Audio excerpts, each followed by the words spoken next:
Good morning. I've had a pretty relaxed friend, which was nice. And one of his friends came over, so it was a good day. The title of today's sermon was why are we here? Why am I here? And I think it's a question that's important to ask a lot of the time. Esther, we're speaking on the book of Esther today, and Esther was asked the question. It was put more strongly than that.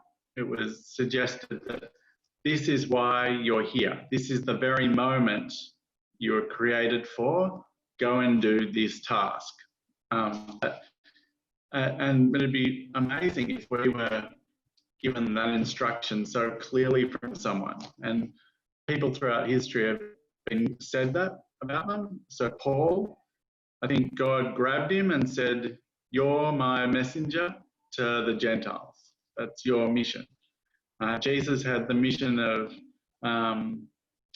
personifying God on earth and then dying to show the love of God. Some of us have been probably sensed that we've had missions to do various things, as simple as following God in our communities, to running a food bank, to having a family, to ministering to a specific group of people. But I wanted to talk about Esther today. Esther's a fascinating book. It doesn't refer to God in it at all. It doesn't refer to any religious tradition or ceremony except fasting at all. Some would say it's just a user guide for a specific Jewish festival. But I think it's far more than that. And I'm going to explain what the book's about, but I'd like you to read it in your own time. In the Christian calendar, we're in a period right now which is ordinary time, which isn't Easter, it's not Christmas, it's not Passover, it's just ordinary time. That God doesn't do any of the bells and whistles stuff, but he's in the basic minute-to-minute boring details of our lives. And in Esther, you see God, if you're looking for him, clearly at work in coincidence, in grudges, in marriages. Like, he's just in the background, in the timing of a sleepless night. He's in the background. And I think that's where we experience God, that I feel that God rescued our son Sheldon from a serious dog bite, which could have taken his sight. And I think that was God's gift to us. I think, again, I said last week, my dad had a small stroke. I'd like to think that God was behind that not being a major stroke. There are other times that God seems absent when things are more serious than we'd like. Yeah, I think we can credit God with things that we appreciate from him. So I'd like to tell you a bit of the story of Esther. I've memorized it in the past. I've presented it as stand-up comedy at times because it's quite a funny book. But I'd just like to tell you the story from memory.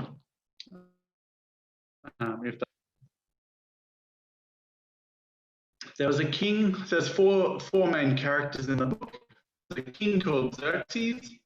There's his chief officer or prime minister called Haman.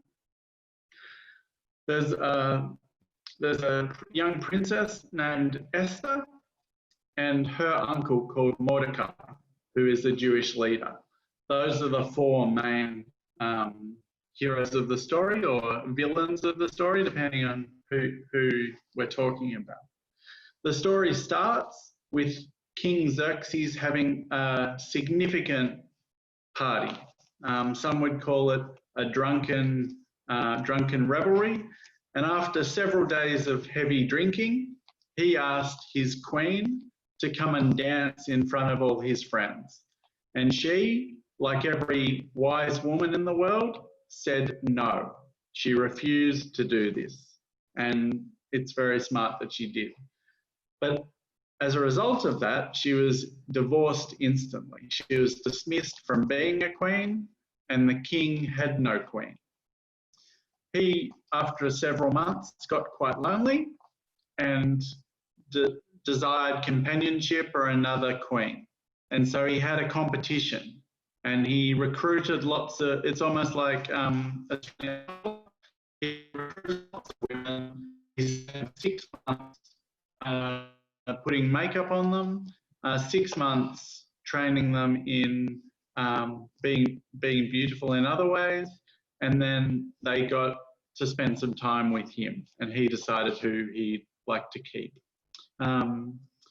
It wasn't, most biblical heroes are not in beauty contests. A lot of heroes don't have their godliness based on anything like their beauty. But in this story, Esther is the hero of the story, and she is very beautiful, and she wins a beauty competition. She was a Jew, and she kept that hidden because her uncle told her to keep that hidden. And so that becomes relevant later in the story.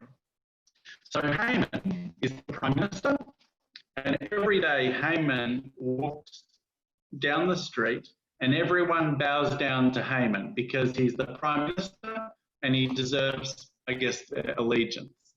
When he walks past Mordecai, Mordecai refuses to bow down to him, and partly because he only bows down to one God, but he just refuses to bow to him.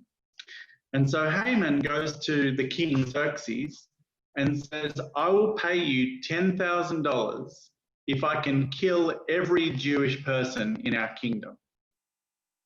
And the king said, go for it. In fact, you can keep the $10,000 and you have permission to execute every Jew in the kingdom, which is pretty full on. It's quite uncomfortable that this king was so blasé about the health and well-being of a significant part of his population. And so they even roll dice and decide the date that they're going to kill all these people.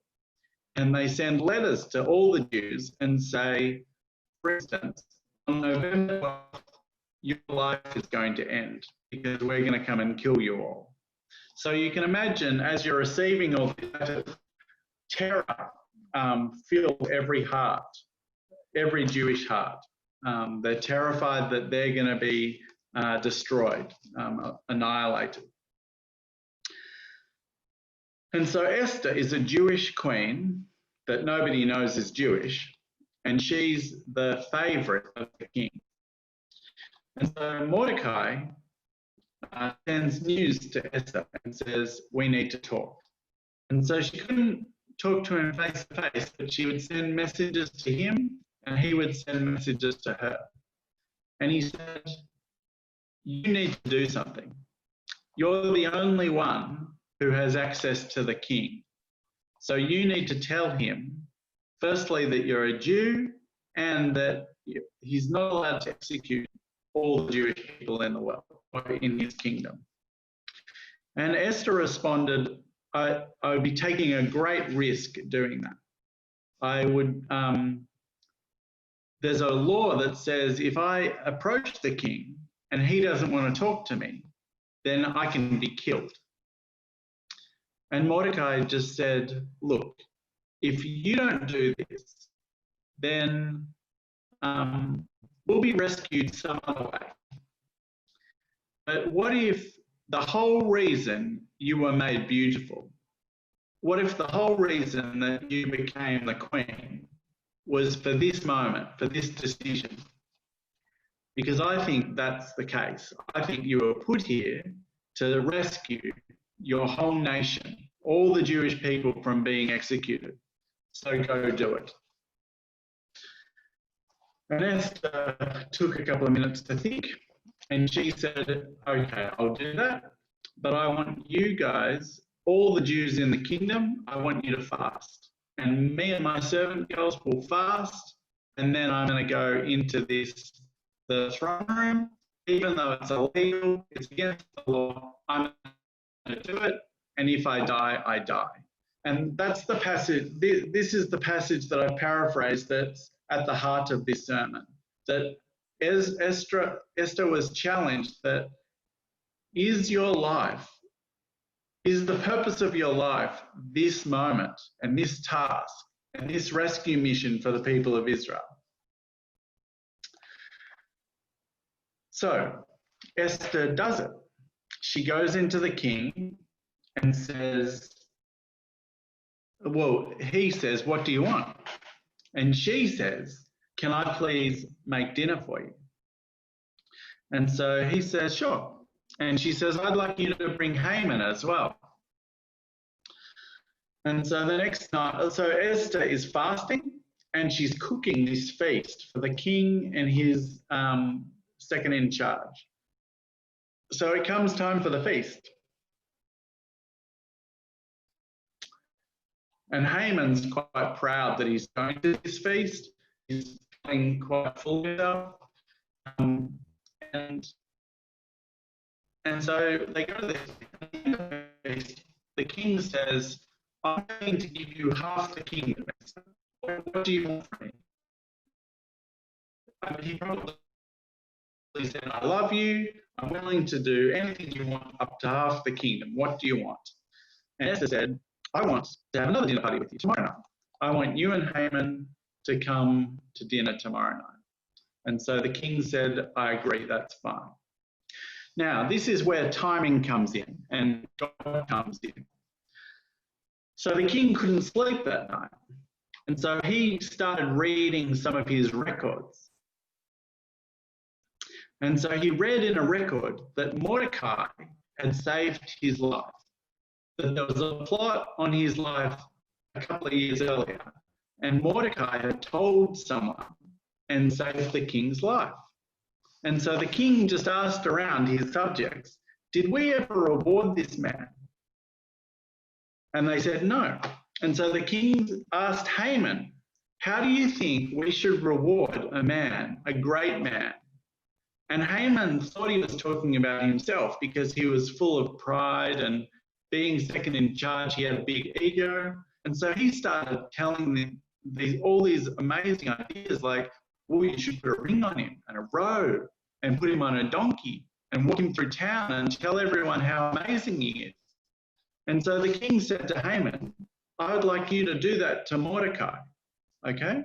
So Haman, who hated Mordecai, who had come up with a plan and was willing to pay $10,000, not only Mordecai, but his whole people, has to walk through the streets with him, telling everybody how wonderful Mordecai is and how great he is.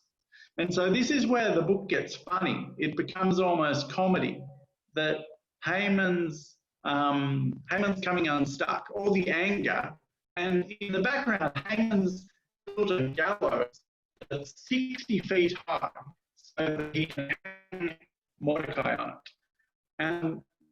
But yet he has to walk him through the streets, praising his name, talking about what a good man he is. Anyway, so the next dinner party, the second night, Esther speaks to the king. And what she does is after the meal, he says, I'm willing to give you half the kingdom. I'm willing to do anything up to half the kingdom. Just ask me anything. And Esther just said to him, I wouldn't even ask, but I need you to spare my people. And he's like, who are your people? And she said, the Jews. Somebody's out to get us. Somebody's out to kill all my people. And the king thought, no, who's this person? And she pointed to Haman, who was across the table. Haman's out to get us. And the king realized that he'd allowed the possible execution of his wife. And he went into the garden to just come to his senses and think. And Haman panicked. So Haman panicked and leapt on Esther. And he was actually just pleading with her to say, please don't get me in trouble. Please have mercy on me. But what happened was the king came in and thought that Haman was molesting or assaulting Esther. And so he had Haman executed on the spot. He said, not only are you trying to kill my wife, but you're assaulting her in my throne room. And so he had Haman executed in a second. So suddenly, the enemy of the whole people of Israel was killed on the spot. But still, there was this law that had been written that said on the 11th of November, all the people of Israel would be killed. And so Mordecai came in, and Esther and the king tried to come up with a plan that they could write another law so that this wouldn't happen. And so they came up with the law that on the day that all the Babylonians wanted to kill the Israelites, they were allowed to fight back. That was the new law, because the king couldn't erase his old laws. He had to write a new one. So the new law said the Jews could fight back. And so on the 11th of November or whatever,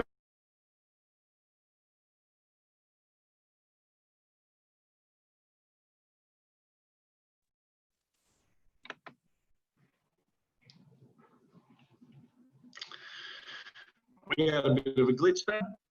On whatever date it was, the Jews would be attacked, they could fight back. And so in the end, the Jews became quite a strong group of people because a lot of their enemies got killed in this fight. Because the king's army sided with the Jews because he loved Esther. Okay? So I just wanted to bring your attention to the fact that the Exodus is a story in the book of Exodus about how God's people were facing annihilation. The king at the time wouldn't let male babies survive, and he was out to get the Israelites. And so with 10 plagues, with the Red Sea splitting in half, and with the people of Israel walking out into the desert, it's all about God. Like, God is present, God is obvious, God is magical, God is powerful. In Esther, the same thing happens. The whole people of God were at risk. They were under oppression. They were about to get annihilated. And so on the back of a couple of actions, they were freed and made stronger. All with no bells and whistles, all with no amazing actions, just with an act of courage by Esther, an act of persuasion by Mordecai, and an act of a sleepless night and just coincidences happening, okay? So I love this book because it sort of asks the question, what role will you play in the ongoing story of God? What role will some of your fairly seemingly meaningless decisions play in the unfolding drama of God? Does that make sense? And I love the question that he asks Esther. He asks, who knows? Perhaps you have come to royal dignity for just such a time as this. Like, imagine if a book in the Bible was written and it said, and Peter, you became a social worker so that you could orchestrate some good thing in this person's life. that was the whole reason you became a social worker. Or you became a father so that Sheldon could go on to become a great man. Or I think of two of the people in our church are keen lawn bowlers. And so what if the Bible is printed to say, Joe and AJ, you got interested in lawn bowls for the sole reason for having 2 or 3 really important conversations with your colleagues over 10 years. Does that make sense? Like the other day, I have a lot of fantasy football leagues that I'm in. And in a couple of them, people know about my faith and interact with it, playfully at times, skeptically at times. But the other day, we're drafting celebrities instead of fantasy players. So we're drafting celebrities, politicians, dead people, musicians. And somebody wanted to draft God. And one of the rules of drafting is they have to be 50% human. and so I just had this fun conversation about, well, you can't pick the Judeo-Christian God because he's only a third human.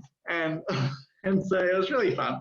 But imagine the opportunities that you have in your everyday life to love people and serve people and spread the good news, and challenge people and serve people. So coming back to the title of the sermon,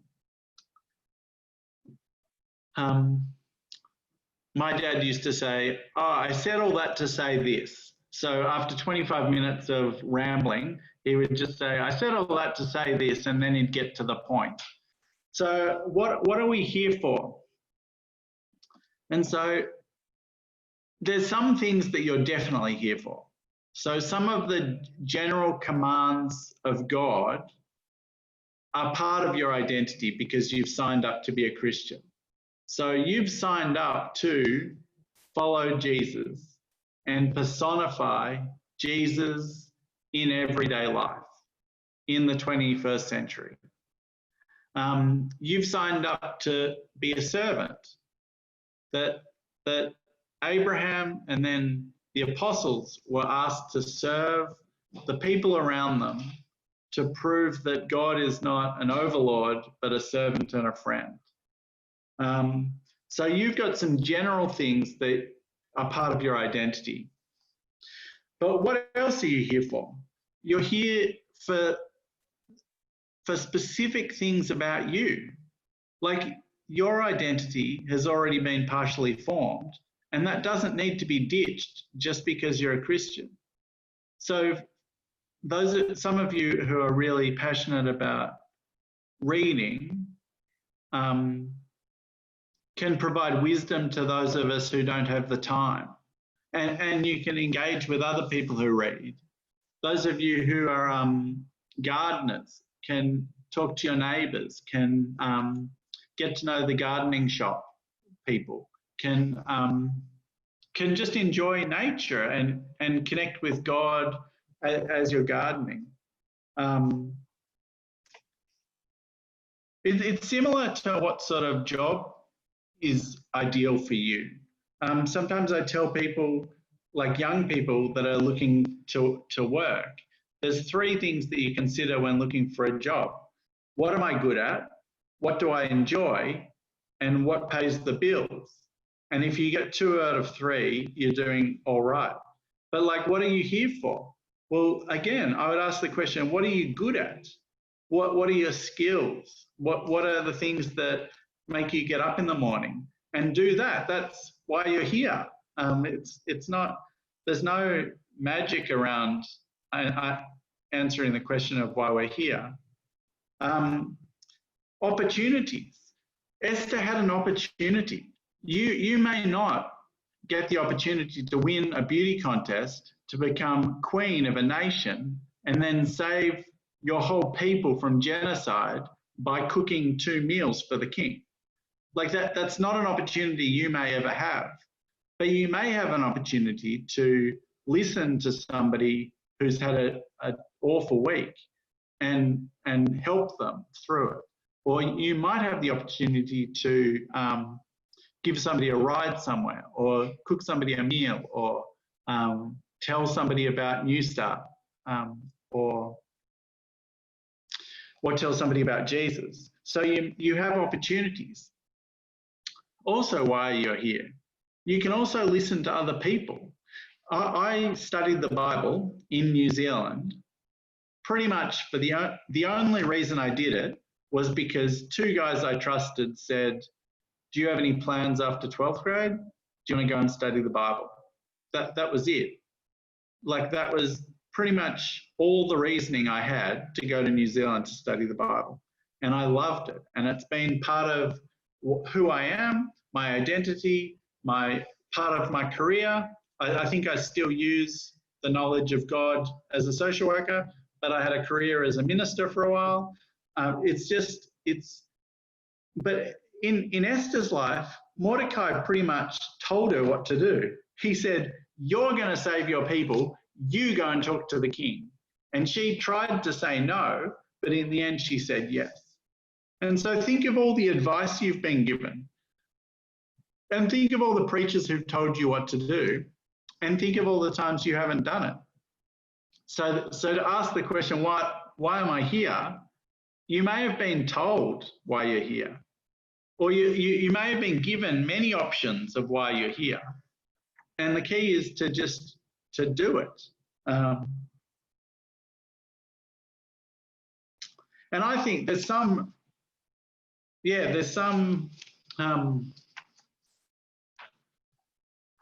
opportunities that are more obvious than others. So just in recapping, God doesn't always show up in the bells and whistles, and in the miracles, and in the plagues, and in the getting the sea to split in half. Sometimes God shows up in the sleepless nights. So the next time you have a sleepless night, ask, what's there to be thinking about now? What could I be praying about now? What needs to be dealt with in my head that's keeping me awake? Or what book could I be reading right now? Sort of thing. God shows up in coincidences where, in this case, the king had a sleepless night the very night before he needed to for Esther's plan to work. So sometimes timing just goes really well. You may have a conversation with somebody just when you're feeling really enthusiastic about God. Or you might have an opportunity for generosity when you've just come into extra finances. Or, there's lots of ways that opportunity can just come out of nowhere.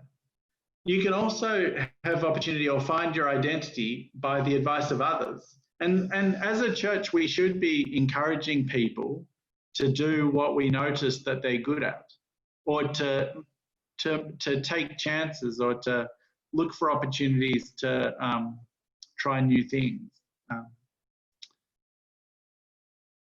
So I might pray that New Start and the people in New Start have opportunities like Esther to make a difference and to use who they are and why they were put on earth for God's glory. Okay. Father in heaven, we would love you to come face to face with us and tell us the 3 or 4 things that we were meant to achieve in our life. That would be simple, but you don't work that way, and we would probably be too scared to do what you told us to do anyway. So I pray that everybody here at New Start would start thinking about why they're here. What missions God might have dreamt up for them.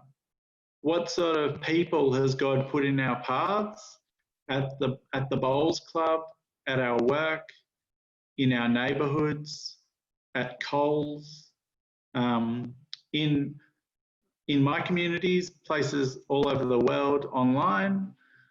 Who is God wanting us to care about and help rescue? God, I'd like you to open our eyes all the time so that we're not self-absorbed, so that we see other people and other people's needs that we could focus on. And in Jesus' name, amen.